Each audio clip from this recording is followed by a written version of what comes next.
So, what's it like to be actually inside Abbey Road Studios where the Beatles recorded most of their songs? Let's find out. Movies, Music and monsters.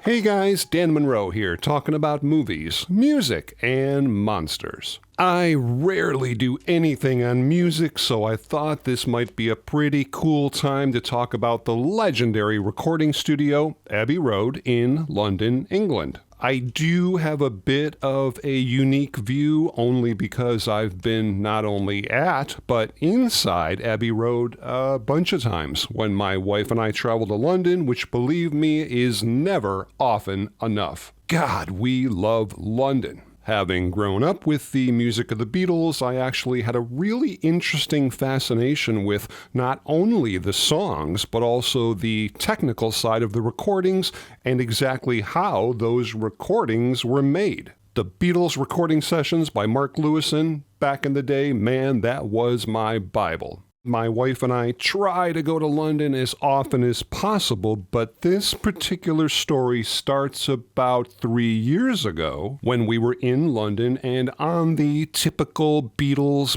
bus tour, roaming around the London area with a tour guide who, quite frankly, should have read a few more Beatle books before he took the job. But whatever. Anyway, the last stop on this tour on this particular occasion was, of course, Abbey Road Studios. We got off the bus and did our best impressions of the Beatles, getting our photographs, walking across the famous Abbey Road walkway, but honestly, I was a little more interested in the historical significance of the building itself. So I spent a lot of time standing at that big gate, peering through the bars at this legendary piece of history, just wondering what it might be like to go inside. Funny, right at that moment, there was a guy who came out of the main door and walked up to his motorcycle that just happened to be parked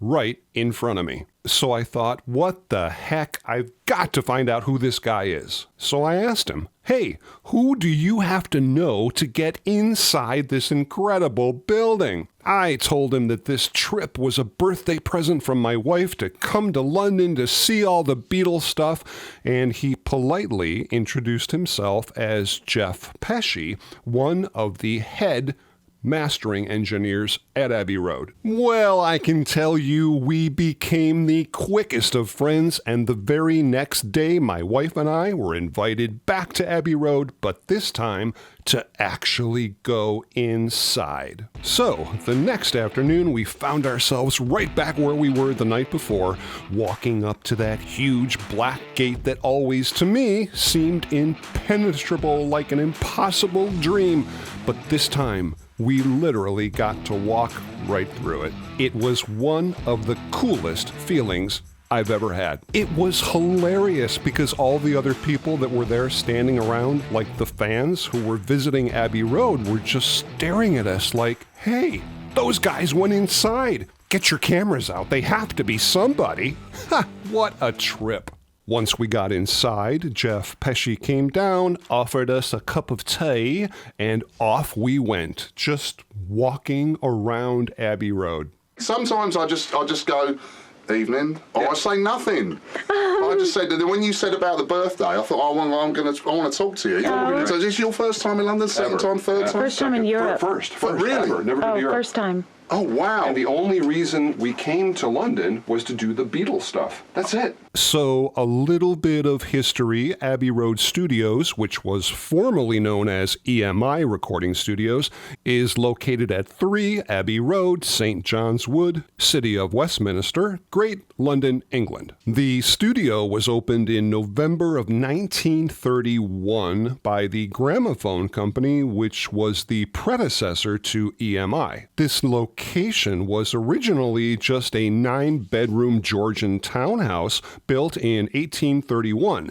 and the building was later converted to flats or apartments until 1929 when the Gramophone Company acquired the premises. Okay, back to current day. I always knew that the Beatles and a lot of other famous people recorded at Abbey Road, but I guess I hadn't quite realized how many movie soundtracks were actually recorded here. I mean, literally, every inch of this place is packed with both memories and memorabilia, so much so that you almost forget that you're walking around inside one of the world's most famous and still working recording studios. It's literally like a museum inside that sadly most people just don't get to see. I couldn't get over how large this place was. Long, long hallways that just seemed to go on and on forever, literally filled to the brim with recording gear. Stuff from the 30s, 40s, all the way up to current day. I swear they didn't throw a single thing out.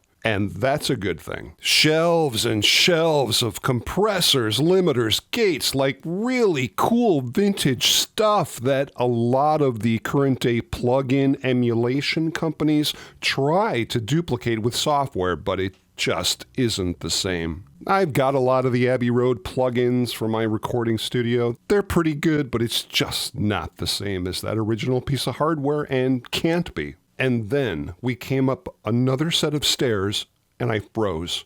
There it was. One of the two J37 Studer 4-track recorders that was used to record Sgt. Pepper. I mean, you've got to be freaking kidding me. Probably one of the most iconic recording devices in music history, and there it was, just sitting there, and I was going up to it and, like, touching it. I mean, how cool is that? It was really hilarious because a lot of the other people that worked there were coming up watching me act this way, and they're like, "Oh yeah, that old gear. It's pretty cool." Wow. You know, I kept looking over my shoulder just to see if maybe Paul McCartney was wandering around, but he wasn't. Then we headed over to Jeff's mastering suite, where I had him master a couple of songs that I brought with me, because I just thought it would be really cool to say that these songs were mastered at Abbey Road Studios, which it was. It was just so awesome to see Jeff work with all that vintage equipment. The sound was just so warm and thick, and as if it couldn't get any cooler, he took the remastered files and literally cut them onto vinyl right before my eyes on one of the very few remaining vinyl cutters in the world.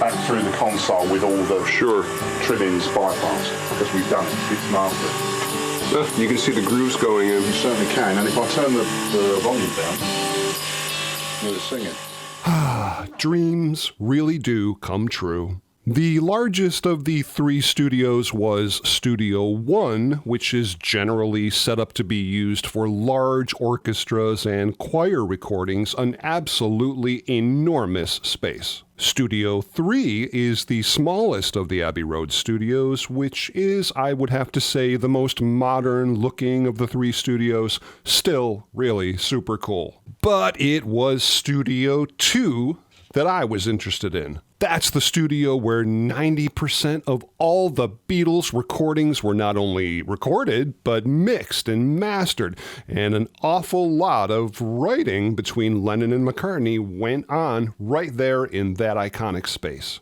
Yeah, the upstairs control room has changed considerably and obviously over the last 60 years, but the look of the studio itself is pretty much the same, with those big sound baffles on the wall, that long stairway going up to the control room.